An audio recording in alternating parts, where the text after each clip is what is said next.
Hello and welcome everyone to Forge Narrative. My name is Paul Murphy. How are you doing today? I'm joined by Adam Camilleri Oh, g'day. and Red Powell. What up? We are the Bell of Souls podcast. Thanks for joining us, everybody. We're going to be talking about Black Templars and Grey Knights in this episode. Going to focus, I think, largely on maybe if you've been playing this faction, do you already have the models you need? Do you need some new stuff? Maybe what's some detachments you should focus on? Should be a fun conversation. It's always, cool when, these factions get a bit of a refresh, and they are going to play, I think, differently than people are used to them playing right now. So let's jump into it. Let's start with the Black Templars. Where's the oath? Yeah, so they've finally done it, and they've decided that here's the line. Here's where you are like so Codex Astartes adjacent that you don't get Oath of Moment. But in in response to that, they get what I think is a relatively good set of army rules. I really quite like the Templar Vow system. Yeah, it's very similar to what they've had in other modern iterations, like in the previous two editions, where at the start of the game, essentially you look at your opponent's army and then you get to pick one of four things, which inherently is quite powerful because those mechanics are very few and far between currently in the game, where you actually just have a bit of decision control. We used to be able to pick enhancements and warlord traits in the same manner. Hell, you used to be able to pick secondaries and place your own primary mission objectives on the table. These are things that we all used to have control. Are you getting nostalgic? We rolled for psychic powers. We also That's it. You saw your opponent's army, and then you had a bunch of decision points, and so a lot of that is gone from the game. But so the few armies that do have it kind of have a bit of an edge. They kind of have a bit of I can just pick a different thing, turn the screw in a different direction, and things will play a lot differently. I do think there is one that is clearly better than the others, however. What's your vote? No, actually, I want to see if I can guess it. Is it the? I mean, it's plus one to win, baby. Oh well, that one seemed almost too easy. I like. I know. I like the most suffer tech not play. clean to live. Yeah, I like the technique of so plus one to wound. Like, okay, we get it, right? Like. But I personally like the one that is unit eligible to declare a charge in a turn in which it fell back. And each time the unit makes a pile-in or consolidation move, it does not need to end that move closer to the closest enemy model, provided it ends that move as close as possible to the closest enemy unit. Now, I like that a lot. Tricky, janky savants out there will get a huge amount of mileage from that one. So I'm right with you. So when I look at these things, I think there's an obvious one that gives you the most power in the game, which is why I think it's going to become the default. And then when people get well versed with these four options, you're going to find a lot of flexibility therein. That's what we're seeing. I'm going to use the Death Guard detachments as it is. Like you see, the one that's most easily applicable to most situations is the one that everyone went with. And then as people get more experience with that, they start going into the tech side, slightly more skewed, specialized things. Now, I'm not saying they're not all powerful. I'm saying that's an analogy we can kind of draw. So essentially you have, if your opponent's Psyker, your opponent has lots of Psykers in their army. Essentially, this one reads, are you playing against T-Suns, so Thousand Suns or Grey Knights? Then this one's an option. You get reroll charges against psychic units, and you get precision when you get there. Yeah, there can be some Seer Council builds out there, or some generic Eldari stuff that can give you options. The next one is, of course, the one I was speaking of. So a lot of people have mechanics in their armies where if the opponent's strength characteristic is higher than your toughness, you get -1 to wound. This one's flipped on the other side. If the strength characteristic of your weapons is less than their toughness, you get less than or equal, and that's the big one there. So if you're strength 4 versus toughness 4, you get +1 to wound. So you'll wound them on 3s, they'll wound you on 4s, etc., etc. And so it's the inverse of that, and that one is clearly, I think, the biggest overall damage increase of the four options. And there's a lot of mirrors. There's a lot of toughness 4 on strength 4s, and things like that. Yeah, and it helps you hit a bunch of breakpoints. Like if you are strength 6, essentially because of now of Imperial Knights having a damage reduction, if you're not punching Rodigus, you're wounding on 4s. essentially. You have anti-game 4+, so to speak, on your mechanics. So it's very powerful if you can hit the breakpoints. Red's already told you guys about the fallback and charge, and then the janky consolidation goodness, which does. I think that's something that breaks a core rule of the game, and that is definitely something worth watching and learning how it may. Like when your opponent says they're going to choose that one, ask them, what does that mean? Yeah. Well, there's a 2 CP combo in the first of the detachments that doubles down with that vow and makes it you do just break the game. You just rules. Never heard of them. Do whatever I want with my pile the consolidations. And then the last one, I think if you build for it, can be really good. I think it's more of an MSU style or archetype you want to go for, which is kind of counter Black Templars, not playing with your big bricks and stuff. But every infantry model in your army gets to sticky objectives. And in addition, you get to advance and do actions with your infantry units, which is once again, breaks the game. It's a mechanic that works outside the constructs that we all kind of play with game by game. So I think there's a lot of power here. But for my mind, you default to the plus to wound and if you don't know which one to pick, go with that one. And then if your opponent clearly tells you one of these is going to be amazing, you can flex into the others. So I have a hot take on this, is that I don't mind the oath not being there. It feels like you're playing Marines and you want the oath because the oath is very powerful, but it's not like you're not getting any ability, and it's not like it's not like you don't hit on 3s most of the time anyway. So yeah, is it really that bad? I wish they did this more.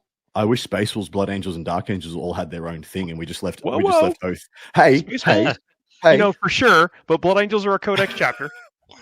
No. So Blood Angels are essentially the only loyalist legion in the fluff. They all work in concert, all the successor chapters, and essentially they all report to Azrael. All strings go back to Azzy, baby, and now the Lion. But yeah. No, but I don't think it's as big of a. So that's where I've heard a lot of the kind of consternation of that, the oath being gone. But it is being replaced by a similar broad effect, and in the reroll hits, you can kind of get around that with some other ways as well. So yeah, I just love it as let's just say the High Lords of Terror are assessing things, trying to find out where the line in the sand is that they're going to draw to not give oath of the moment to their thing, and they're like, all right, so we're okay with Wolfen, but we're not okay with Emperor's Champions. Okay. Yeah, there's the line right there. Yeah, right there. No, it's the moment for you. It's not the High Lords that decide the oath. I know. Potency of the oath. Yeah. I know. I'm just making a funny comparison here. They do have fair enough. Sorry? They have fair enough. 3 detachments. Now, I'll say this, I'll front load this in saying that their detachments are somewhat thematically sandboxed. As in, you will have to have certain units in your army, certain characters, in order to get the most out of your detachments, which I think is very Black Templary. There's one that keys off Judicious and Chaplain models. The new Chaplain model is something we're definitely going to have to talk about. There's another one that triggers off Ancients, and there's another one that triggers a lot off Land Raiders. So they've done it very thematically, but it does mean you have to tilt your list in a certain way to get the full effect. And once again, I wish they did this more often because I think it's excellent. It's an excellent design choice. You want to jump into that first detachment and the Incendiary Animus? Well, this is the Chaplain and Judicia detachment. It just gives you, if you take this detachment, you can reroll advance and charge rolls, just straight up. The whole army rerolls advances and charge rolls. And I got to tell you, there's some ability to get advance and charge in this army.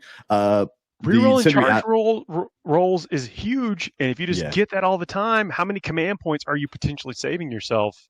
Correct. It makes sure, if you come in out of deep strike or whatever, a lot more reliable.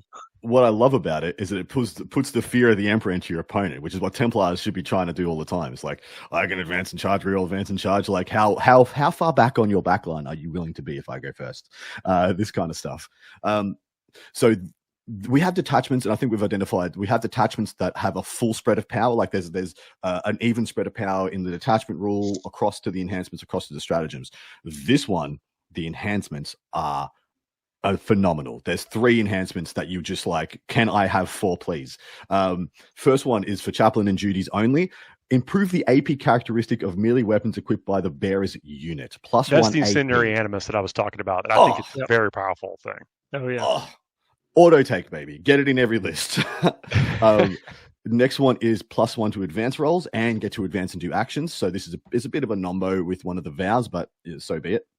The one after that is just a chaplain or duty model. Each time a model in the bearer's unit makes a melee attack, you can reroll the hit roll. Oath what? Don't need it, right. baby. We got Oath at home. This is the aforementioned. You get reroll hits from another way if you don't want to do a slight extra step. And then the last one is models in the bearer's unit have Scout 6. And when you have reroll advance and charge rolls and potential advance and charge, that is a first turn gut check. I'm of the opinion there's like if you're taking this detachment, you are not leaving home without three of these enhancements. They're all worth taking. Absolutely. Everybody budget your lists. List construction stops at 1925.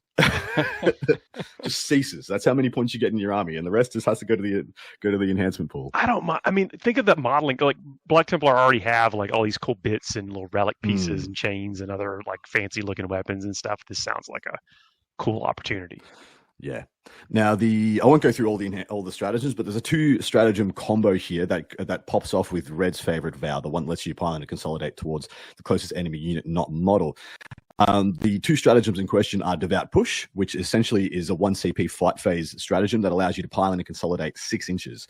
However, you can't be targeted with this stratagem and the next one unless you have a chaplain or judicia in your unit, which you already are incentivized to do. And the next one says it's in the fight phase before Adeptus Astartes infantry unit from your army consolidates. Until the end of the phase, each time model unit makes a consolidation move, it does not need to end that move closer to the closest enemy model. You can just pile and consolidate. So you're going to pile in 6 inches because you're going to trigger that. And then when you get to the consolidation step, you can just spread your unit out in whatever direction you like, another 6 inches. And that is extremely powerful for getting behind walls, going and taking objectives, tapping into other units that your opponent thought was safe, like shutting down, let's say a double battle cannon big knight that was going to blow you up. And all of a sudden you're in combat with me. You can't shoot those blast weapons at me. It is extremely powerful. It is 2 CP for the combo, but if you can execute that, it's just so we the concept fire and fade. I've heard of it. This is stab and fade. stab I'm out, and it's really, really good if you can execute it. The Jujitsu, there is definitely a place to take that in your army. Like they're very relevant in the meta right now. I mean, in addition to the fight first, the precision and the devastating wounds and the 2 damage, there are lots of good uses for that character right now. And that character can be toting extra AP for yourself and your unit, full rerolls to hit, or Scout 6 on that guy. Like 3 premium enhancements. Hell, take 3 duties if you want. Like there's you can't really do it wrong. I mean, chaplains aren't bad either, but I mean, definitely the chaplain. And that's chaplain keyword. So maybe there's some other characters we talk about that also have to have the chaplain keyword. Yeah, correct. The next attachment is the Vindication Task Force. And so this one is quite powerful, and this one kind of encourages you to take your big bricks again. Despite me having some issues with the identity of Black Templars in the meta at the moment, because we're supposed to be the big brick faction, not Space Wolves. Who gets Space Wolves 20-mans again? What is this nonsense? That's our thing. I mean, again, we got 20-man Berserkers squads. We got 20-man Space Wolves. We got 20-man. I mean, they do have the neophytes, which do go up. I mean, they can bring the bricks. I think that it's great having massive units of Space Marines on the field right now. So this one keys off Ancients for the vast majority of its rules. Each time an attack targets an Ancient unit from your army, so a unit that has an Ancient in it, if it's within range of an objective marker and the strength characteristic of that attack is higher than the toughness, you get -1 to wound. So this is with a unit of 20 Crusaders, it's very controllable.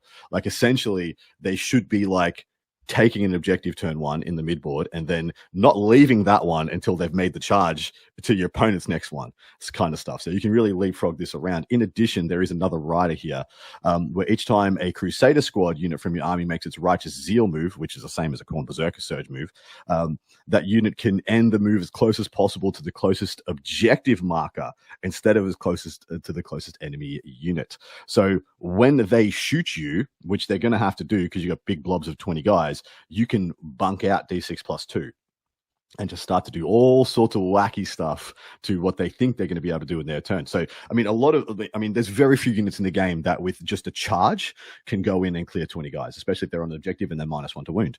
So what they're going to try and do is shoot a bunch of the squad dead and then charge to finish. But you're not going to be there when they do. Because if you've positioned appropriately and maybe tend yourself out a bit, you're going to kill yourself back to the objective and then bunk.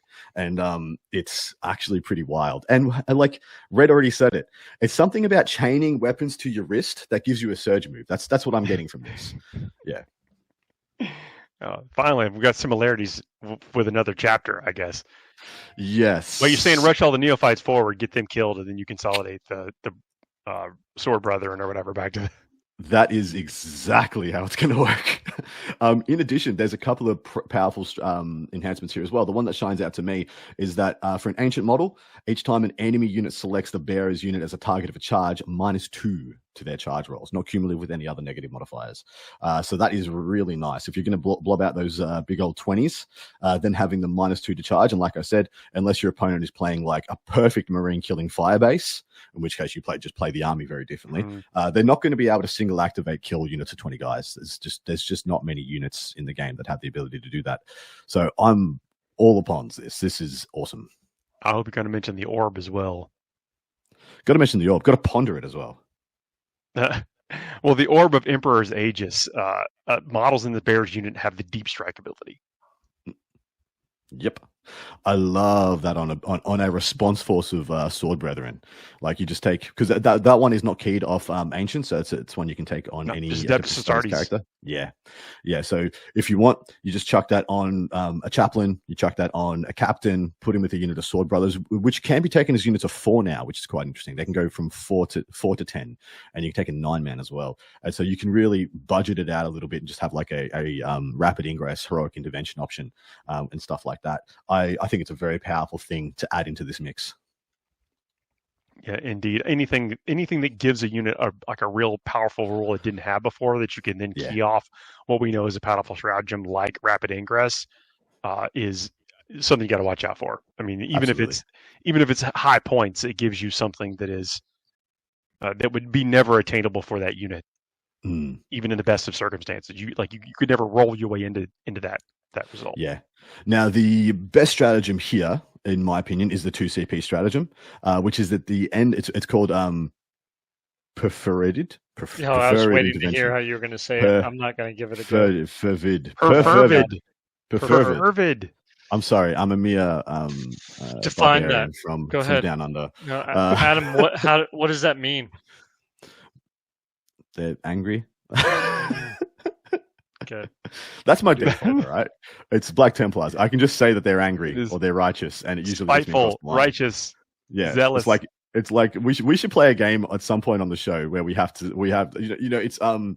it's 20 questions and it's only Baneblade chassis, where it's like and you get more points the quicker you answer which one it is, and we'll just be throwing out Spanner Hammer, Bane Wrench, some version of Bane, Storm, Sword, something like all those Axe. They've never done Axe, but they should. Perfervid means intensely enthusiastic or passionate. Synonyms include fervent, fiery, impassioned, ardent, passionate, zealous, and emotional. You can tell they had the thesaurus open when they were writing these strategies. You got to. Which one haven't we used yet?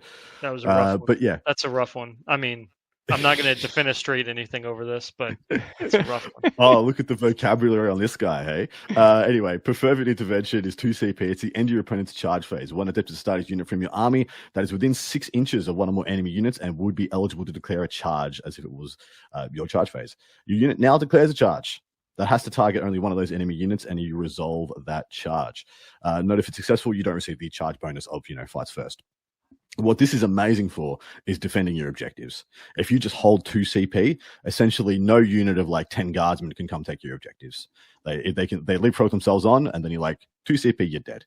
And it's really, really good. And I'm not saying this is a stratagem you should use often. I'm saying you should hold 2 CP and tell your opponent you can often. Tell them what you're going to do if they do, and then see if they make you have it. You know, that kind of a play pattern. But very powerful stuff there for defending your primary score. Like that. Next one is the Godhammer Assault Force. One of the, I got to say, of all the detachments that have names in our great game, which is all of them, they all have names. This is one of the best names.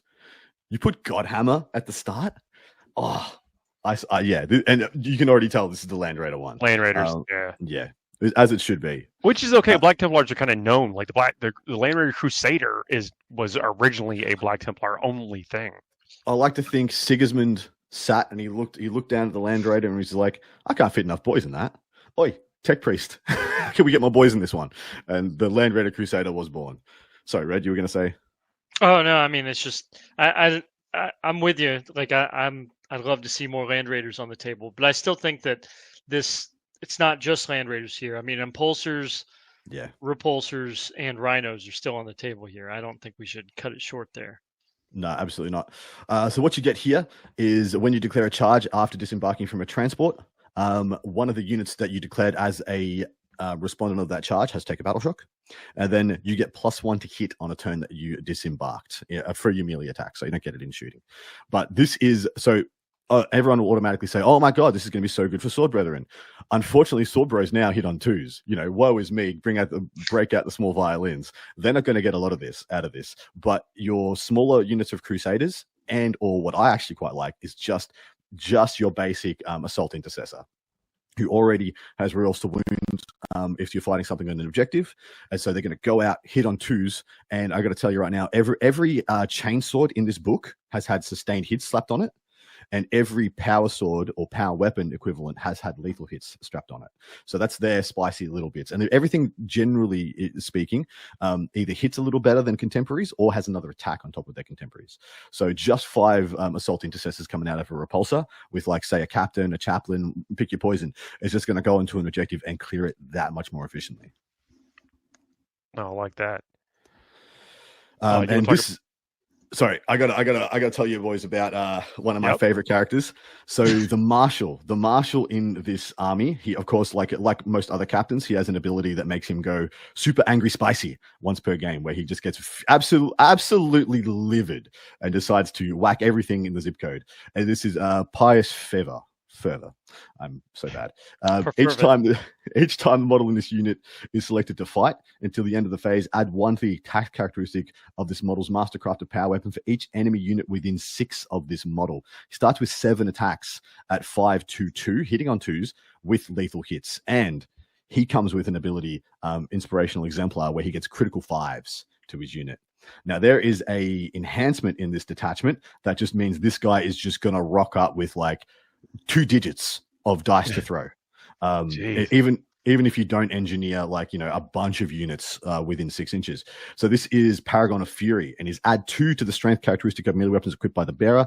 Each time a melee attack is made by the bearer is allocated to an enemy model. If the bearer disembarked from a transport to this turn, add 1 to the damage characteristic. So he can go to 10 attacks at strength 7 with critical 5 lethal hits and 3 damage, and he will just smash. And that's if he's by himself. You know, he could be toting 5 guys, 10 guys with him around as well. So I'm a huge fan of that combo. That sounds pretty good. Let's do a character check. How's Halbert holding up? Amazing. He got a little side graded because he used to give the critical 5s. And he used to give +1 to strength and critical 5s, and then do his like, oh boy, my bucket hat is going to headbutt you at the start of the fight phase. And his headbutt is still there, which is just called High Marshal, but I like to think he's headbutting you. Sure. Which is, it's kind of like, this is weirdly extremely powerful, the ability, because it happens at the start of the fight phase. You know, before anybody's selected who's going to activate in the fight phase, this occurs. And so it happens before fights first happens as well. So if you get charged by a unit of Banshees, this triggers before they get to activate. At the start of the fight phase, select one enemy unit within engagement range of this model's unit and roll 1d6, adding 1 to the result for every 5 models in this model's unit. So if you're with 20 guys, you're getting +4 to this roll. On a 2 to 3, they suffer D3 mortal wounds. On a 4 to 5, they just suffer 3 mortal wounds. And on a 6, they suffer D3 +3. So you can be triggering the D3 +3 on a 3+, if my math is correct. And let's say you get charged by an Autarch and 5 Banshees. High Marshal Helbrecht headbutts them before they get to fight, and oh boy, it was actually just a single Autarch all along. I think it's actually headbutts, individually 4 striking scorpions, Correct. While everyone Correct. else in rapid succession. So this is actually a very powerful ability. On top of that, he used to give +1 strength and critical 5s. He doesn't get the critical 5s anymore. He still gives you a +1 strength, but he also gives you +1 freaking attack now too.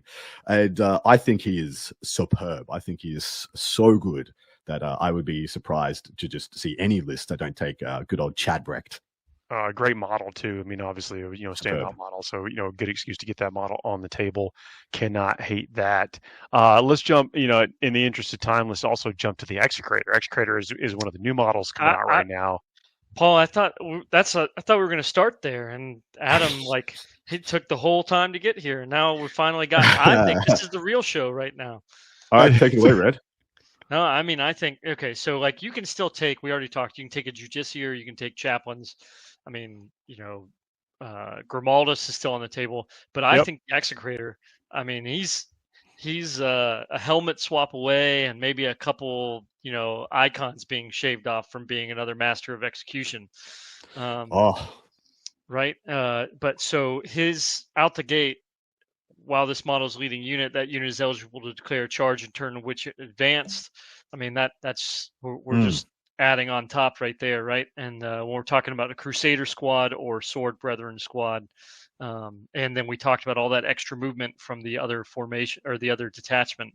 And then this next part, each time this model's unit has fought, if 1 or more enemy units were destroyed as a result of those attacks, each enemy unit within 6 inches of this model must take a battle shock test. So really, the objective, I mean, not only is he going to get there and he's going to take that unit to get it there, he's also going to start contesting objectives. And then right below that, I mean, I think that that's great. I think that this is a staple unit that you can see a lot more of. And I think it's cool that between Chaplains, Execrators, and Justiciars, they have these choices. But then you also see the Crusade Ancient right beneath it, which was the other model that was previewed. And this guy, I'm glad to see some of the return of kind of the tried and true and what everyone used to love about an Ancient. He's got back to the essentially, if a unit is destroyed by a melee attack, or a model in this unit is destroyed by a melee attack on a 4-up, they still get to fight, and then they're removed from play, which is a big deal. And then he's also got that the first time a model in this model's unit makes a melee attack that destroys 1 or more enemy units till the end of the battle, while this model's unit is not battle shocked, add 5 to this model's objective control characteristic. So there's a lot with the movement shenanigans of being able to get around on the field, and then also just being able to lock down objectives with these large blocks of models. And when you factor in, there's a whole detachment built around essentially this guy and the other Ancients. You can put this guy with a unit of 20, who can be joined and additionally by a Captain, Chapter Master, Execrator, or Lieutenant. Right. You could have an Execrator in 20 guys or 20 Crusaders with a Crusade Ancient with 20 guys that has advance and charge. In their detachment will have -1 to wound if strength is higher than toughness and they're on an objective, that fights on death, and both of those guys can carry an enhancement. So you can, I mean, I don't want to say Death Star, but it's getting there, right? That is a lot of layered buffs. In addition, this guy doesn't come with just like his fists like the Blade Guard Ancient does. This guy still comes with 5 power sword attacks at 5/2/2, hitting on 2s with lethal hits. So he's still a very buffable beatstick. Big fan. Yeah, that ain't bad. Also, in kind of a blanket statement here, all the Black Templar vehicles do get the multi-melta upgrade. And with the points that have been released to us so far, you pay the same points. You're not paying a premium like in previous iterations for that a multi-melta, where at times it was priced at 20 points more than its contemporaries. Like the Black Templar Impulsor was just like 15 to 20 points more expensive than another one. Where right now they're the same points. as vanilla Astartes. So it's a good time there. There's 2 more units I want to talk about. I will do it quickly. Well, I want to point out why that's so good is because knights are a real thing. So when you're getting these pluses to wounds, you're getting ability to to jump to the front of the line and do some damage and ahead of time. You also still have grenades, and even your random vehicles have multi-meltas on them. And you got fatter squads. Like you got a good shot right now out there. So we need to talk about 2 things. Emperor's Champion has been quite altered. He's looking a lot more like a loyalist Lucius right now than he is the Emperor's Champion, but he moves 8 base. He is a speedy boy. Still comes with his 2-up armor, 4+ invulnerable save, 5 wounds, etc., etc. In combat, he's a little bit different. He used to get a bunch of rerolls versus character units. Now he has anti-character 5+ precision with his 6 attacks at 833 or his 10 sweeps at 621. He can still 0 damage, which is once per phase now, not once per turn. So if he's just rolling by himself, something goes through the invul and you just be like, 0 damage. And you can do that again in the fight phase of the same turn. He now has leader and lone operative, which is where I get the comparison to Lucius. And also he has a very similar offensive profiles. So if you want to take him by himself, he can just lone op, roll around, or you can join him to Assault Intercessors, Crusaders, Intercessors, Stern Guard, and Sword Bros. But the spicy addition here, and there's 2 very spicy additions. Each time this model unit declares a charge, if one or more of the targets of that charge have a character keyword, he gets +2 to charge. And then in once per battle, whilst you're in engagement range of one or more enemy character unit when it attacks, you can have devastating wounds, which is where the anti-character 5+ comes in, where you'll just be able to... With a damage 3 weapon. Correct. Now, here's the spice. This is not an epic character. You can't take more than 1. It clearly says you cannot include more than 1 Emperor's Champion model in your army, but this means this guy can take enhancements. And if you know how many detachments there are with a damage buff enhancement available for Adeptus Astartes, this guy becomes a toolbox all of a sudden, where you can add so many different things to make him powerful. Now, what I like about his +2 move and his +2 to charge, so his +2 move, versus a regular Astartes to move 6, he moves 8, and his +2 to charge means that this guy comes with pseudo advance and charge. Because let's say you're just with 5 Assault Intercessors and you disembark from the transport. You place him at the front of the unit when they disembark, and then when you move, he goes 8 and the others go 6, and you change, and there's exactly 2. It should be 2 inches between you, so you're still in coherency. And then he gets +2 to charge if you're charging a character unit, which he should always be doing. So essentially, he's given you a 4-inch advance every time. You don't have to roll for it. He's just giving you a 4-inch advance. I didn't think of it that way. And a charge. Correct. So he just leapfrogs units in without you having to go and find advance and charge. So I think he's really good. He's very interesting for a lot of reasons. You want to take him anyway. This is like one of the foundational things of the Black Templars. So yeah, really nice. He seems to be juiced here. One more unit we got to discuss. Now this one bothers me a little bit, because it's so good, you're going to have to take it because it's just so powerful. This is the Repulsor Executioner. So the vast majority of the vehicles that have been, transplanted over with their strapped-on multi-melter have the same datasheet ability as their contemporaries in other Astartes books. The Repulsor Executioner does not. The Repulsor Executioner says if you target a unit that is within range of another Adeptus Astartes unit, you get full rerolls to hit. So, again? Exactly. We're going around Oath. We don't need it. We got other ways and means. But this guy is so good. So because they've got the upgraded transport capacity, you can take 7 models inside. So you could technically take a solo Emperor's Champion and still a squad of 5 guys with an adjoined character if you want. And you can use them to be the things that defends the Repulsor Executioner from people trying to shut it down and punch it, or you can use that to be offensive, and then just rerolls to hit. It's a self-contained buffing machine because you can deploy the unit out of the repulsor, move and advance them to get within 12 in order to essentially give the repulsor Oath of Moment versus that target. So it's a self-contained buffing mechanism. At the same time, those guys who got out can be flipping an objective, scoring you a card. I think it's an incredible package. The Repulsor Executioner, to me, I haven't written a list yet that doesn't have 2 of them in it. But it's an OC5 tank also, which is not necessarily common.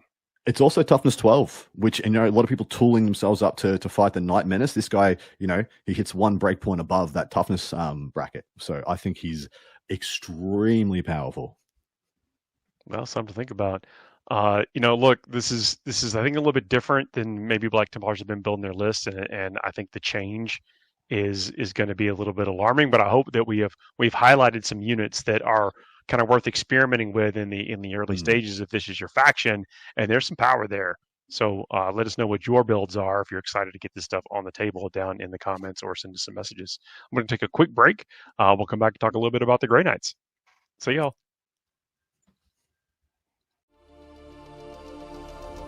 FTN is brought to you by Discount Games Inc.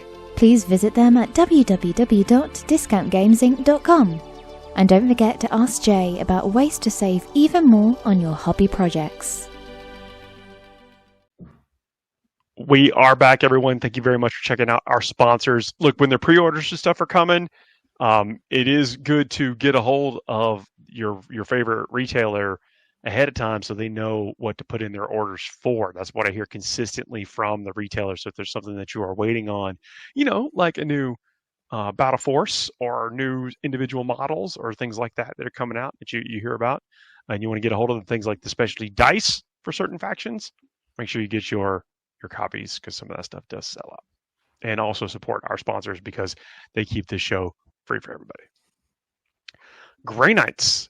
Grey Knights is going to be another thing that is changing a bit, and some creatures in this world are just too precious to exist in this world permanently, and Drago is one of those creatures. That hurts. That hurts. Stern as well is also gone from this book. Yeah. In compensation, you are getting a brand new Grandmaster Dreadnought kit, and that Grandmaster Dreadnought has a bunch of new weapon options. Really? No, it really does. But it's one of those to where, like, I know folks are going to feel that a little bit of sting because Drago has been just a. I don't know that Drago's been taken a lot recently. Yeah, but he's been a mainstay for all those playing Grey Knights out there. Oh, from 5th edition onwards, every second army is Drago centric. I really think Drago was a clone of Horus. That's what I think.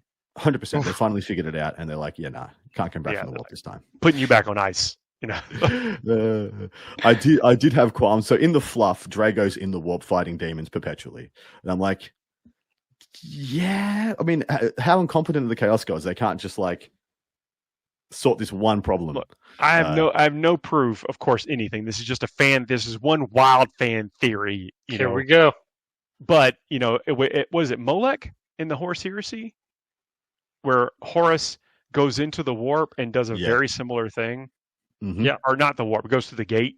Yeah. Well, no, he does go into the warp. He spends millennia in there. That book is the Vengeful Spirit. Yeah. On Molech. But it's Molech is the planet, right? That's right. That's right.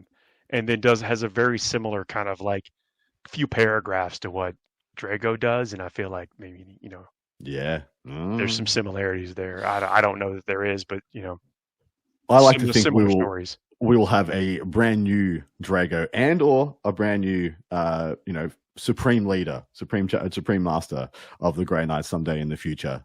But it looks like he's taking this edition off.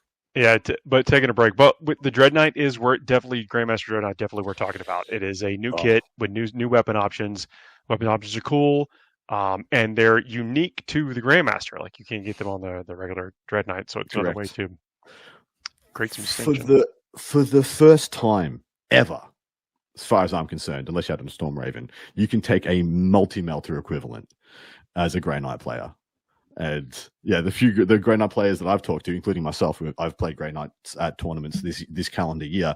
I'm like, oh my god, that's a profile I just so wish I could have. So one of the identities of Grey Knights is that, are you a small demon, bug, or orc? Unless you are, our shooting profiles are not good. So it's like shoot bad, punch good is the Grey Knight identity to me. Which is juxtaposed with the fact that they get to go up and down into the warp, in and out, be very janky. But you don't get to lay hammer blows by chucking down 10 Hell Blasters or Fire Dragon equivalents and stuff like that. But you do get to shoot for, 5 turns of the game if you play your cards right, which, Fire Dragons, sometimes one use only. It's essentially a hunter-killer Fire Dragon. So there's some compensation here that you don't shoot that well. Well, some of the stuff shoots pretty good now. and it's going to be interesting. It's going to be very interesting. The so army. let me talk about some of the high level stuff too, just real quick. There's some great stuff. Like Crow still functions very similar. Gets to use the blade of Antwer still. Crow auto take. I'm just going to say purifiers are probably the unit in the army that has had the most power increase.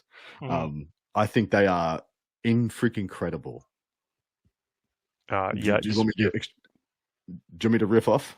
Yeah, go for it. No, yeah. Just I want to give people so they can see that, or at least say everything is calm, everything is right with the Grey Knights. I think that if you're playing Grey Knights before, you will still enjoy the way the Grey Knights work. But now you get extra tricks.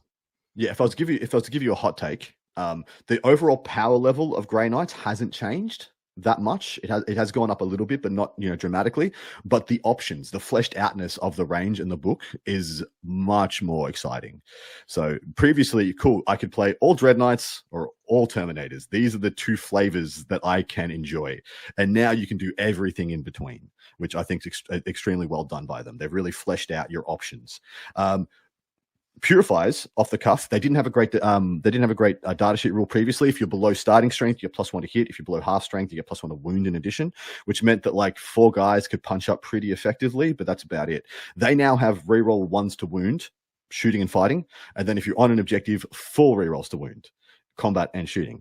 Now, the Purifying Flame is a ability that they have. Each purifier has 1 shot at strength 4, was AP 1 damage, ignores cover, anti-infantry 2+. It's now AP 2 and has rerolls to wound. And Crow still gives you an additional shot if he's attached to the unit. So if you attach Crow to the unit, you have 20 shots so you have 20 to 40 shots from their Stormbolters. That's if you take all Stormbolters. You still take weapons and stuff, which all have rerolls to wound if your opponent's on an objective. And then you can have 23 Purifying Flame shots that all have rerolling to wound. You can, and AP2 ignores cover. You can literally just shoot a Rhino dead between your Stormbolters and your Purifying Flames. And then just charge the contents and absolutely ice them because you got rerolls to wound because if they're on an objective. I know we're jumping in with no guardrails and That's right. and stuff, so maybe we should put a little structure in this, talk about a couple of the detachments and then go down and we'll talk about the Dread Knight and then we'll talk about the purifiers. But I think there are some powerhouse detachments in here. I genuinely do as well. They're broken down into kind of are they janky? Or do they give you more damage? Is as far as I can tell, the identities here. And Grey Knight players are very happy to see things that give them more damage. The first and foremost of which is the Brotherhood Strike Force, which is essentially their reskinned index detachment, which I previously gave you auto advance 6, which is now in a different detachment. Or did it give you fly as well? But now, after you deep strike with a unit, you reroll 1s to hit and 1s to wound, which greatly increases your damage output. Because outside in the index detachment, that was one of the things that they couldn't do very often was reroll a dice, any dice. They did not have many rerolls in the index. So I think this is a great place to be starting. It's make an attack as well. So should you be lucky enough to get the charge, get the 9-inch charge off the deep strike, you'll still have those reroll 1s to hit, 1s to wound in the fight phase. Oh, loving that. The Banishers is the one that's caught my eye. I love it. Go on. The Banishers, this is the one that basically soups up you make a leadership test, basically casts a psychic power, melee weapons equipped by this model, and the models in this unit have the psychic ability, also have sustained hits 1. Melee weapons equipped by models in this unit with the psychic ability also have lethal hits. Yep. So no, you pick your poison. Yeah, you choose one. It's you do. essentially, I'm going to call it holy packs. It's not dark packs. It's holy packs. Well, because there's no downside. If you fail the leadership test, you don't get the lethal or sustained, but you don't take mortal wounds. That's right. So it's somewhere in the middle there. And then there's also some enhancements in this detachment that also buff the shooting. So it's it seems to be good on both sides of it. Yeah. So there's actually some nice janky stuff here. The one I like the most is the 66th seal with Grey Knight model only. In your shooting phase, each time model in the bearer's unit makes an attack, improve the AP characteristic by 1. Now, AP has been a maligned factor in Grey Knights, usually we have like all our profiles are either good strength, bad AP, bad damage, good bad damage, bad AP, so bad strength, bad AP, good damage. And this one is just like, well, I get AP2 on my side cannons now. We actually we're going to do damage if you're in cover, because because the AP1 on stuff, people could just be in cover and relatively, shrug off your deep strike and do stuff. And also it gives you plus AP on it gives you AP on your Stormbolters, which I think is quite nice. As for stratagems, I'll just skip past them. Sorry, guys. Forget it. We're not talking about stratagems. So there is the best stratagem in the game for a lot of this edition has been Mists of Demos. If you don't know how this works, it's a 1 CP stratagem that if you came within 9 of your opponent of the Grey Knight unit, they could either reactive move or go back into reserve. Incredible. That one has been broken out into two stratagems that are in 2 different detachments now. The one that makes a version to this is Shadow of Anarch. This is 1 CP, your opponent's movement phase at just after an enemy unit ends a normal advance or fallback move. 1 Grey Knight psychic from your army within 9 and not within engagement range. Your unit can make a normal move of up to 6, or if it has a deep strike ability, it can be placed into strat reserve. So that's where Mists is in most of its form, and is still a very powerful thing for you to be doing. Oh, loving that. So I guess let's jump into this. Sorry. One more. 1 CP Chaos Bane. Why this isn't the Armor of Contempt of Grey Knights and in every detachment, I do not know. But this is 1 CP Shooting Phase Anti-Chaos 4+, which I just got to say, have you checked how much Chaos is in the meta at the moment? A lot of Chaos. It's all Knights? All of it. yeah. Knights, demons, all four Chaos Legions, World Eaters, T-Suns, Emperor's Children, and Death Guard are all absolutely prevalent. Oh, this is such a great stratagem. I do want to talk about these Grandmaster Dreadknights. They have one detachment, which I just have to say. I want to talk about the Dread Knights. Well, this is the detachment for the Dread Knights. Okay. This is the Dread Knight detachment. And I have to just say to G-Dub, how many times do we have to teach you this lesson, old man? Do not give stuff advance and shoot army wide, because this is mailed fist. And Grey Knight vehicle units from your army advance do not have to make an advance roll. They auto advance 6. And they get assaults on the turn in which they advanced. Did Bringers of Flame teach us nothing?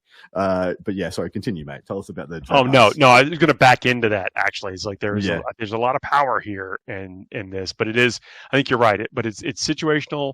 You might have a smaller footprint, and then what do you do with it? Like, how do you use some of the tricks? The Grandmaster and Nemesis Dread Knight is movement 8, toughness 8, 2+4+, 13 wounds, OC 4. Pretty good. Has the Gate of Infinity faction, of course, that's the Grey Knight ones, but the Surge of Wrath psychic. Each time this model makes a melee attack that targets a monster or vehicle unit, you can reroll the hit roll, you can reroll the wound roll, and you can reroll the damage roll. Which they did have previously in the same iteration, which is one of the great powerful things you could do with the Grandmaster. But then it didn't always have the right weapon for the occasion. It was either you had the sword, which was better against hordes and things like that, or you had the hammer, which of course was much better against big things.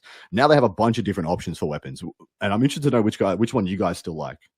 The other ability here, just because it helps make this thing a powerhouse, once per battle round, one model from your army with this ability can use it when its unit is targeted with a stratagem. If it does, reduce the CP cost of that stratagem by 1 CP.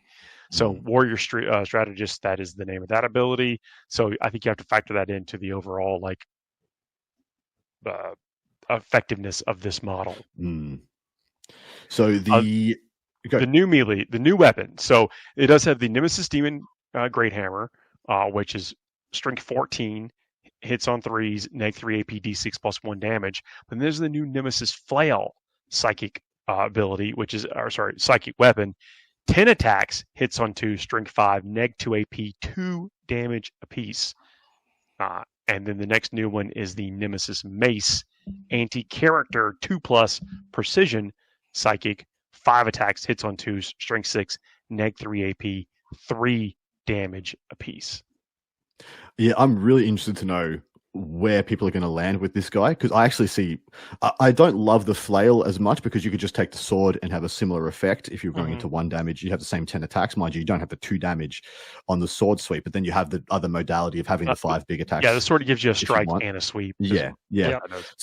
I like the mace. I like the mace quite a lot because of the detachment, so the data sheet ability, that if he's still fighting like a monster or a vehicle, he still has the rerolls to hit, wound, and damage. So the 5 attacks with anti-character 2+, and precision means that he can charge in with only 5 attacks and like scoop up your Abaddons, still put a bunch of damage on a Morven Val as well. And then when you do fight into your rhinos, well, you're going to be wounding on 5s, but you got full rerolls to hit and wound, to make that strength 6 not hurt as much.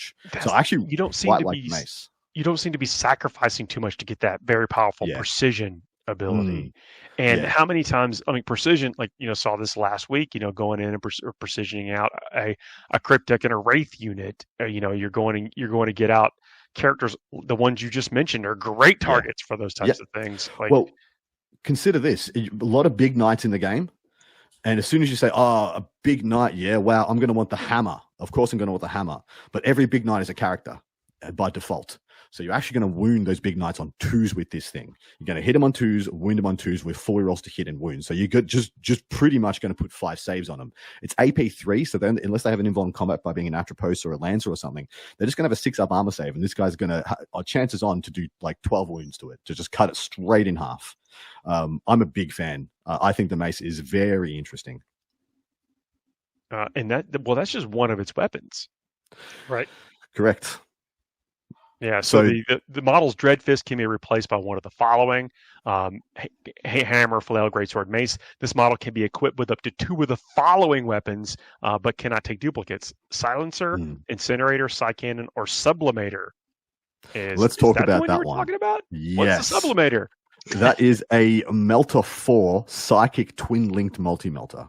2 shots. It's 2 shots. I mean, I gotta highlight the whole stat. Yeah. I was just kidding. 2 shots at 18. Yeah, 2 shots at 18-inch range. So cool. They've been smart enough to say you can't do this off the deep strike. You can't get melter range off the deep strike. Good. But hits on 3s at strength 9, neg 4, d6 damage, and of course, like I said, melter 4 within 9 inches with twin linked. So it's a twin linked melter 4 multi melter, and I'm just wow. That's just a profile Grey Knights have never had. I mean, you take a sublimator and a heavy psy-cannon and your mace, and you're basically get it out for everything you're going to see everywhere right now. You slice, you dice, all manner of Death Guard things. Yeah, it's Chaos big. Knights, nothing. Huge fan. I should also point out that the Dread Knight attachment is where where Sigil has found its new home. So Sigil of Exigence, which is one of the most powerful enhancements, which is the one where if your opponent tries to shoot at your unit, you can just be like, nah, I'm in reserve. And then now I'm over here. So that finds its home here also. And it's very, very good. Next one down the list. You talked about Crow being an auto include. This Castellan Crow. He might not be an auto include in the meta at the moment. But I do think he is. I think he's that good. You could put him in every army. So a couple of abilities here. Champion of the Order of Purifiers. While this model is leading a unit, add one of the attached characteristics of purifying flame weapons equipped by models in that unit. And the foe sight. Each time this model makes an attack that targets a character unit, you can re-roll the hit roll. Yep, exactly right. He still comes with the Black Blade with 5 attacks with devastating wounds and precision at 622 for his profile. He has 3 shots himself with his Purifying Flame at 18 inches. So he goes to 4 personally when he joins a unit of Purifiers. And then if you've got a unit of 10 of them, they'll have 20 attacks then with their Purifying Flame. Then he'll have 4 in addition, which that's I do. -2 AP. Yes. Innate 2 AP and 1 damage, strength 4. Ignores cover, anti-infantry 2+. Oh, you're playing. Let's just say you're playing against champions of Contagion Death Guard, and they're like, "I 1 CP, baby. My Death Shroud can go to toughness 9." And Crow's like, "Wound on a 2 with rerolls, 100% wounds. Take him straight to the invulnerable save because it's AP2 ignores cover. Nothing they can do about it. Shred him to bits. Hell, Overwatch and kill 2 of them. Why not? You know." I want to jump down to the Brotherhood Champion. This is can lead purgation squads or strike squads, which is we can debate the power of that there, but it does have the Clarion Haste ability. While this model is leading a unit, the unit is eligible to declare a charge in which a turn in which it advance. So built-in advance charge. It's big. It's quite big.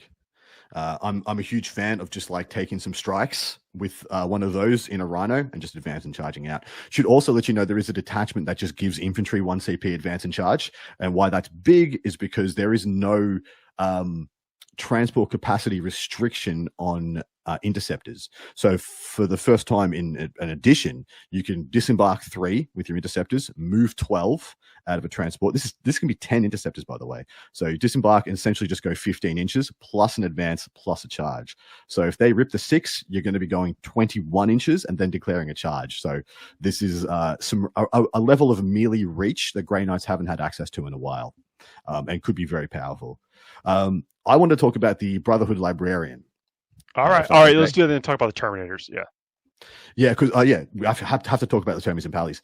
So the Brotherhood Librarian used to have his Vortex of Doom, which used to just be a point do mortals thing. He's now essentially a Lehman Russ. He shoots like a freaking Lehman Russ. He's got his Vortex of Doom is now just a ranged weapon, a ranged psychic weapon with blast at only 18-inch range. Fair enough. D6 plus 3 shots, boys. At hitting on 3s at strength 8, AP 2 damage. He is a freaking Lehman Russ battle tank. So he's going to average 6 shots plus blast, so 7 shots at 8/2/2.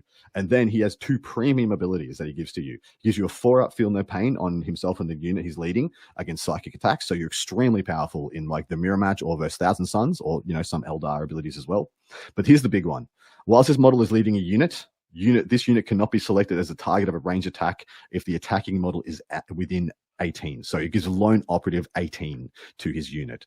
And we know how janky Terminators are. You can be picking him up and putting him down on the table, getting angles to just one unit within 18 inches, blowing it up because your Brotherhood Librarian's in the unit. He's just going to Lehman Russ battle tank him.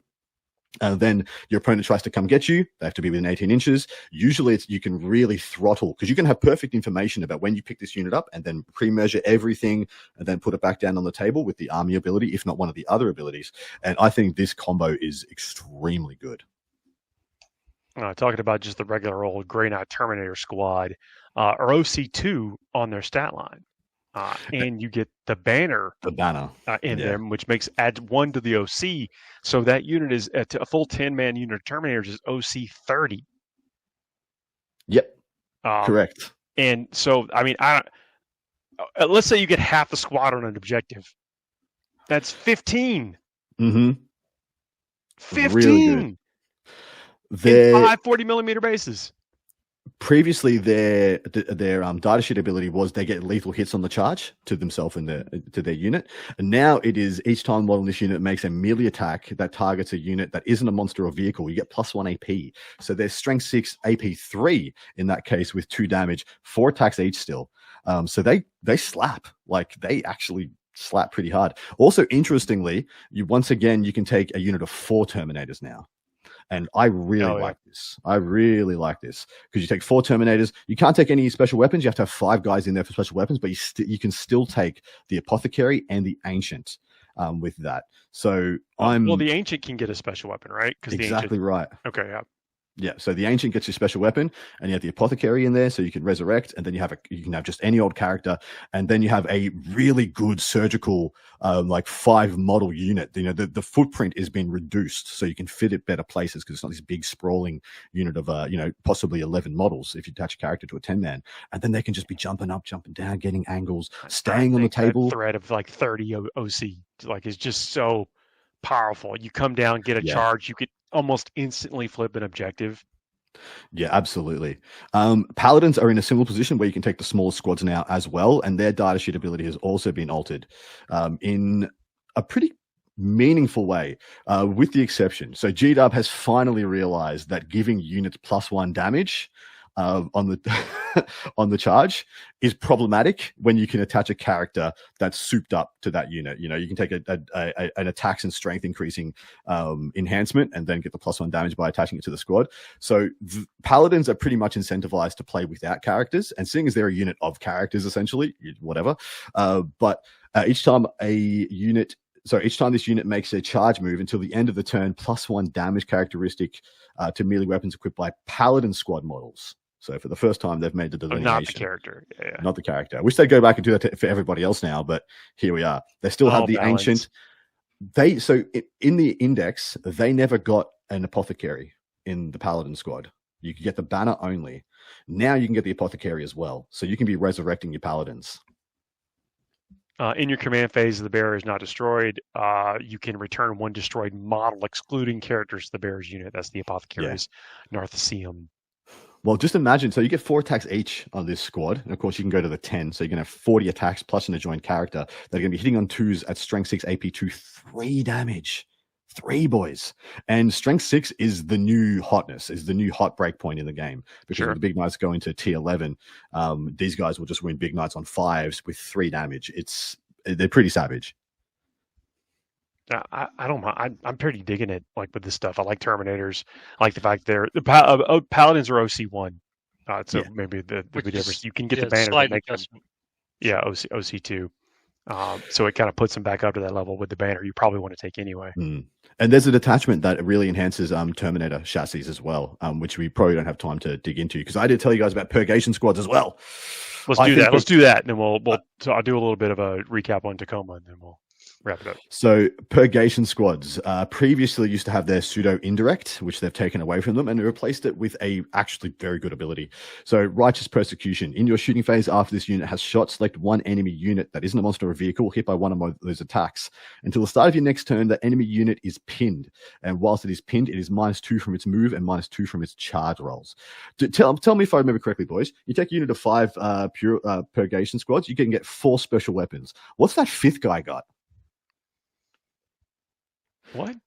He's just got a Stormbolter, right? You got 5 guys with 4 heavy weapons and a Stormbolter. He's got a blade and a bolter. That guy's just going to throw his Stormbolter shots at the problem unit and nerf it, take away its movement and its charge, while the 4 heavy weapons just nuke the other squad.